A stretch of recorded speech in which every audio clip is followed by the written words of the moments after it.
Welcome to eagle health. భార్య గర్భంతో ఉన్నప్పుడు భర్త ఎట్టి పరిస్థితుల్లో చేయకూడని 6 పనులు అవేంటి ఇప్పుడు తెలుసుకుందాం. మన దేశంలో ఇప్పటికీ మన పూర్వీకులు పెద్దలు పాటించిన కొన్ని సాంప్రదాయాలను, ఆచార వ్యవహారాలను పాటించేవారు ఉన్నారు. హిందూ సాంప్రదాయంలో ఇటువంటివే చాలా ఉంటాయి. అలా భార్య గర్భంతో ఉన్నప్పుడు భర్త ఎట్టి పరిస్థితుల్లోనూ చేయకూడని కొన్ని పనులు ఏంటో ఇప్పుడు చూద్దాం. ఆ పనులు ఏంటంటే, మీ భర్తలకు ఈ విషయాలను కొంచెం షేర్ చేయండి. కోరికలు తీర్చడం.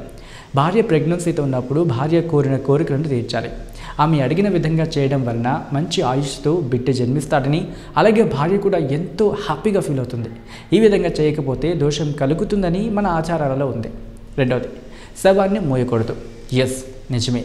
భార్య గర్భిణిగా ఉన్నప్పుడు హిందూ సాంప్రదాయం ప్రకారం భర్త శవాన్ని మోయకూడదని చెబుతున్నారు. మూడవది, సముద్ర స్నానం, చెట్టు నరకడం.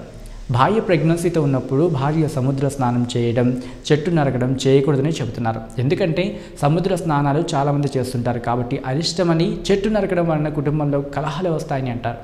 ఇక నెక్స్ట్, క్షౌరం చేయించుకోకూడదు. అంటే కట్టింగ్ కానీ ఇలాంటివి మాట.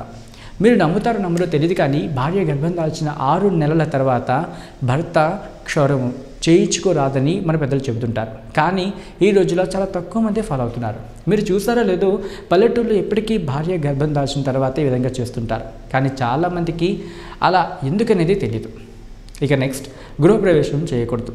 భార్య ప్రెగ్నెన్సీగా ఉన్నప్పుడు గృహప్రవేశం చేయడం, ఆమె 7వ నెల తర్వాత తీర్థయాత్రలు పెట్టుకోవడం, వాస్తుకర్మ, పర్వతారోహణము చేయకూడదట. ఇక నెక్స్ట్, పిండ ప్రదానం. మన భారతీయ హిందూ సాంప్రదాయం ప్రకారం భార్య గర్భిణీగా ఉన్నప్పుడు శవాన్ని అనుసరించి ఉపనయనం, పిండ ప్రదానం వంటి పనులు చేయకూడదని ఆచారాలు చెబుతున్నాయి.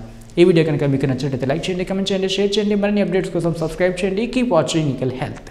Like and subscribe Eagle Health and Beauty.